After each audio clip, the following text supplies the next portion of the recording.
Bismillahirrahmanirrahim. Assalamualaikum warahmatullahi wabarakatuh.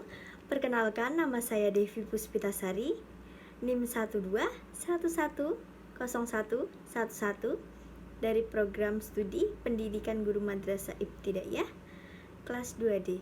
Saya Devi Puspitasari dari kelompok 2 ingin menjelaskan tentang sejarah dan ilmu pendidikan Islam pada masa Khalifah Bani Umayyah.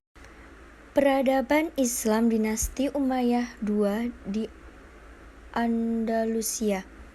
Ketika dinasti Umayyah Damaskus runtuh, cucu Khalifah Umayyah ke-10 Hisham ibn Abdul al-Malik Abdul al-Rahman memproklamasikan bahwa provinsi itu sebagai negara berdiri sendiri pada tahun 756. Sejak proklamasi itu, Andalusia babak baru sebagai negara berdaulat di bawah kekuasaan dinasti Umayyah yang beribu kota Cordova sampai tahun 422 Hijriah atau 1031 Masehi. Ibn Muawiyah menginjakan kakinya di Andalusia setelah lolos dari upaya pembunuhan atas dirinya ketika terjadi revolusi dinasti Abbasiyah sekitar tahun 132 Hijriah atau 750 Masehi. Al-Dakhil julukan berhasil meletakkan sendi dasar yang kokoh bagi tegaknya Daulah Umayyah di Andalusia selama 32 tahun. Dalam perkembangan ilmu pengetahuan, pemisahan Andalusia dari Baghdad secara politis tidak berpengaruh terhadap transmisi keilmuan dan peradaban keduanya. Tidak sedikit, kedua belah pihak bertukar pengetahuan dan keilmuan. Menurut Muhammad Syahir Al-Mas'umi, pada abad keempat Hijriah atau 10 Masehi, para pelajar Andalusia pergi ke Baghdad, Basharah, Damaskus, dan Mesir untuk mempelajari hadis, tafsir, fikih, logika, dan filsafat. Perkembangan ilmu pengetahuan dan filsafat pada masa itu tidak terlepas kaitan dari kerjasama yang harmonis antara penguasa, hartawan, dan ulama. Dalam hal ini, kota Cordova oleh Philip Kahiti dijuluki Mutiara Dunia, sebab Andalusia pada masa itu mencapai tingkat peradaban yang sangat maju. Pada masa itu, ilmu pengetahuan Muslim dari Andalusia mengalir ke negara-negara Eropa Kristen melalui kelompok-kelompok pelajar Eropa yang pernah menuntut ilmu di Universitas Cordova, Malaga, Granada, Sevilla, atau lembaga-lembaga ilmu pengetahuan lainnya di Andalusia.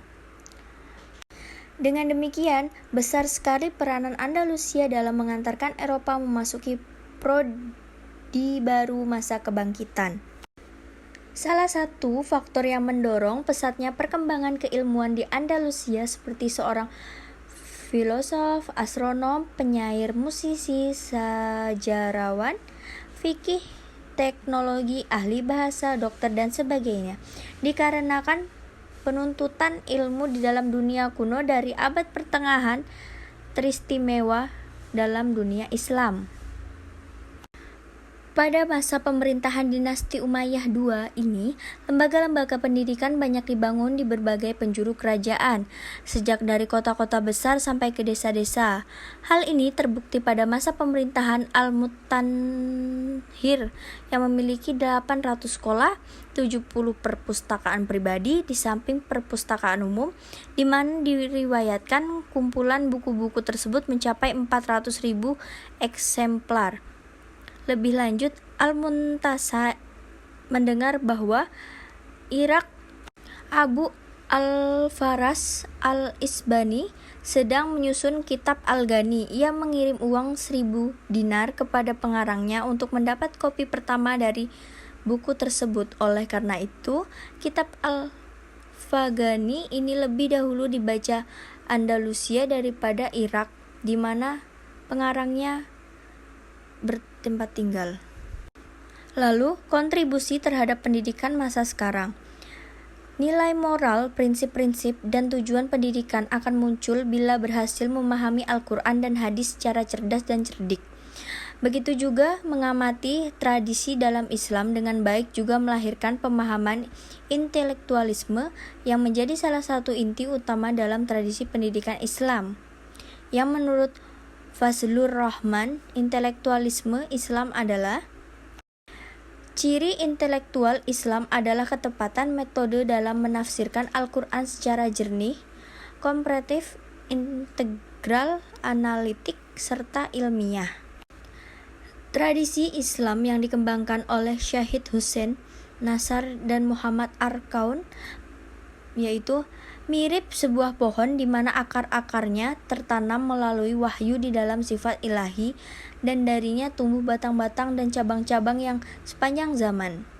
Di samping pohon tradisi itu berdiam agama dan saripatinya yang terdiri dari barakah yang bersumber kepada wahyu yang menginginkan pohon tersebut terus hidup. Tradisi menyiratkan kebenaran yang kudus, yang langgeng dan tetap, kebijakan abadi serta penerapan bersinambung prinsip-prinsip yang langgeng terhadap berbagai situs ruang dan waktu. 1. Perlunya harmonisasi akal dan wahyu. Di kalangan umat Islam tidak dikenal adanya perbedaan antara ulum asyiyah, ulmu nakliyah dan ulum akliyah.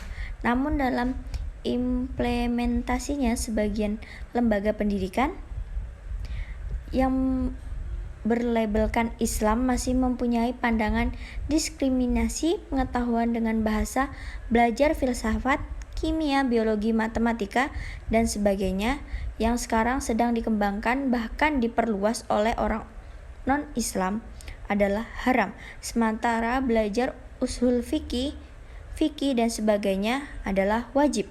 Tentunya dengan pandangan seperti ini kita akan terus terbelakang, sementara Barat dengan menggunakan akalnya untuk menguasai berbagai iptek tentu saja semakin dapat menguasai dunia. Hal ini sudah terbukti dengan masa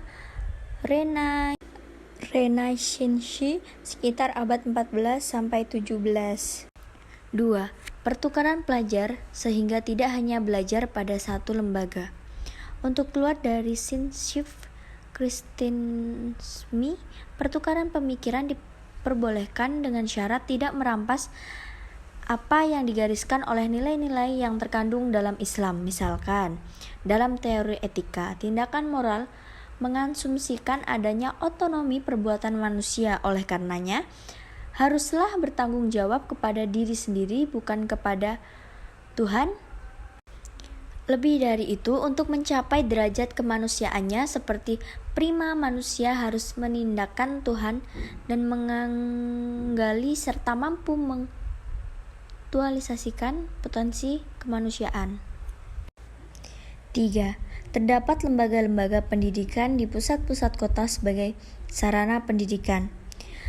Penyediaan sarana prasarana pendidikan dari pemerintah sebagai fasilitas yang mendukung kemajuan pendidikan dengan tujuan para guru dapat melakukan perkembangan bidang ilmu yang dikuasainya serta melakukan kaderisasi ilmu dengan maksimal.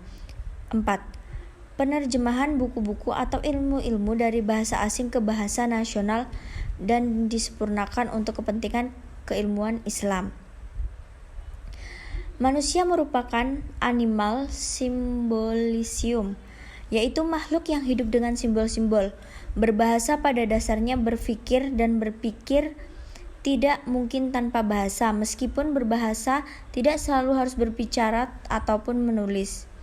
Karena adanya rasionalitas dan kemampuan berbahasa, maka suatu masyarakat tercipta komunikasi antara mereka berlangsung dan dunia di sekitarnya memperoleh makna. Barangkali fenomena inilah yang diisyaratkan dalam surat Al-Baqarah ayat 31 di mana Allah telah mengajarkan nama-nama pada Adam. Sekian penjelasan dari saya, kurang lebihnya saya mohon maaf. Semoga teman-teman bisa memahami materi yang sudah saya sampaikan. Billahi taufiq wal hidayah. Wassalamualaikum warahmatullahi wabarakatuh. Dan terima kasih sudah menonton.